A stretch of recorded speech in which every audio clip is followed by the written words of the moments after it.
Hi, everyone. Ernie and Estes here. I want to take a moment to talk to you about something truly special. Shriners Children's. For more than 100 years, they have helped over 1.5 million kids with complex medical issues receive the most amazing care anywhere. Now here's Keshi's journey with Shriners Children's. Shriners Hospitals for Children gave me back my mobility in every way.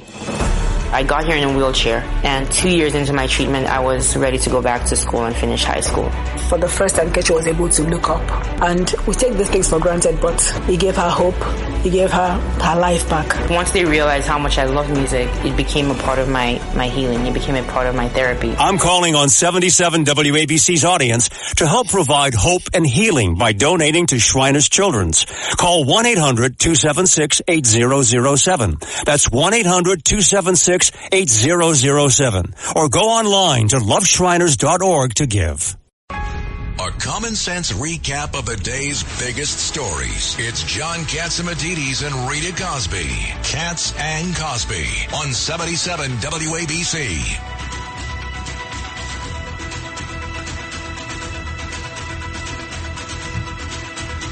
And we are back here on Katz and Cosby, and we are talking about some big breaking news. In fact, let's go to the breaking news because we have John Solomon here. Breaking news, WABC. And John Solomon, you have some interesting new details tied to Capitol Hill and January 6th and the officer. Yeah. Fill us in. Well, Michael Byrd, as we know, self-identified himself as the officer who shot Ashlii Babbitt during the Capitol riot on January 6, 2021. For a long time, there's been questions about his background. And a couple of weeks ago, we talked about the fact that he had multiple disciplinary proceedings against him, 2 of those incidents involving guns, and then he got promoted. And the question is, well, how did that happen? How did someone who had these issues in their past get promoted? Well, we learned a lot. And what we found out was political pressure from House Democrats led to a wave of favoritism inside the Capitol Police. Basically, Democrats like the office of House Speaker Nancy Pelosi, the office of House Majority Leader Steny Hoyer, back at the time of 21-22, and a congressman from Ohio. They all pressured the Capitol Police to give benefits to Michael Byrd that no other officer got when responding on January 6th. What were those benefits? A $37,000 retention bonus, $160,000 raised on a GoFundMe page, security improvements to his house, many other benefits, including living off campus at a military base for a period of time so he'd feel safe, trying to get him a shotgun when he failed to qualify for one, when he went for a Brady background check. All of this a result of political pressure. Today, Chairman Barry Loudermilk, the congressman who's been overseeing the January 6th investigation for Republicans, said there are 2 things he is now certain of from the evidence he's gathered. The first is Michael Byrd probably should not have been in the House chamber with a gun that afternoon that Ashlii Babbitt was shot, because he had these prior problems with guns and issues in his background. And 2, too much meddling by politicians in a police department that should be independent. He's calling for a select committee to review how they reform the Capitol Police to make sure security is better and politics is less. And also, fill us in on Jim Jordan, too. There's some big stuff on Jim Jordan demanding documents. There is. Yes, absolutely. So last night, Jim Jordan revealed that the Justice Department briefed his committee, the House Judiciary Committee, that there is or was a complaint filed by a Justice Department staffer against Jack Smith, the special counsel who pursued Donald Trump in 2 criminal cases that have now been dismissed. That meant over the last year, the Justice Department knew there was an issue or an allegation about Jack Smith's conduct that wasn't being investigated. Jim Jordan wants to know, why didn't you investigate it? What is the allegation? What are you going to do about it now? He sent a bombshell letter last night. We had that up on Just the News overnight. It's getting a lot of attention today. And I'll turn to one other thing, because pardons are on a lot of people's minds. There's talk that Joe Biden might get some more pardons. Well, the first pardon he gave recently, one to Hunter Biden, not very popular. A new poll out today by the Neapolitan News Service and Scott Rasmussen, a very trusted pollster, found that 62% of Americans disagree with the decision to give a pardon to Hunter Biden. By the way, a 2-to-1 margin. Only 30% of Americans thought it was a good idea. They also rejected Joe Biden's excuse, saying his son was unfairly targeted. A majority of Americans don't believe that.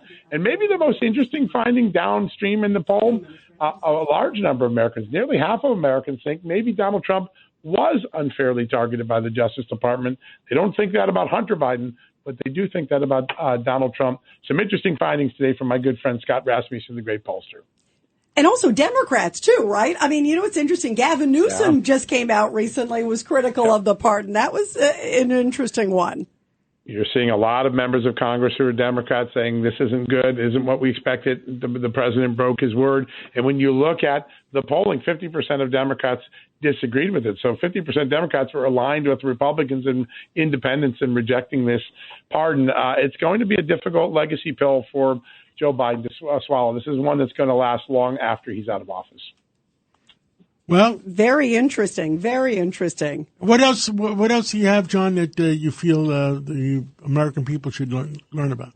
Well, there's a great photo of Elon Musk coming through the Capitol with his son on his shoulders. He was going to work. I guess it was Bring Your Son to Work Day at the Capitol. He brought his son to work, and he spent several hours with members of Congress telling them, here's what we're going to do to cut the size of government for DOGE. That's getting a lot of attention here in Washington, D.C.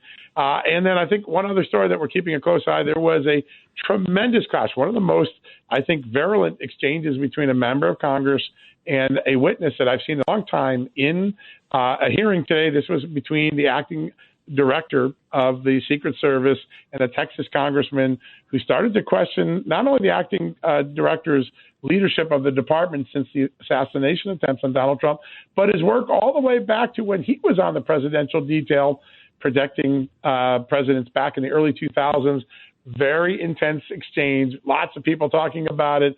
I'm sure people get to see the clip over at justthenews.com. By the way, I saw that. I have never seen such an angry exchange. Pat Fallon, who was screaming at Ron Rowe. Yep. Oh my God, they were like shouting and screaming over each other, and it was over also the security issue, saying, you show up for these ceremonies, but where were you on Butler? Where were you, protecting the president? Because Ron Rowe was trying to spin it, and Pat Fallon was screaming.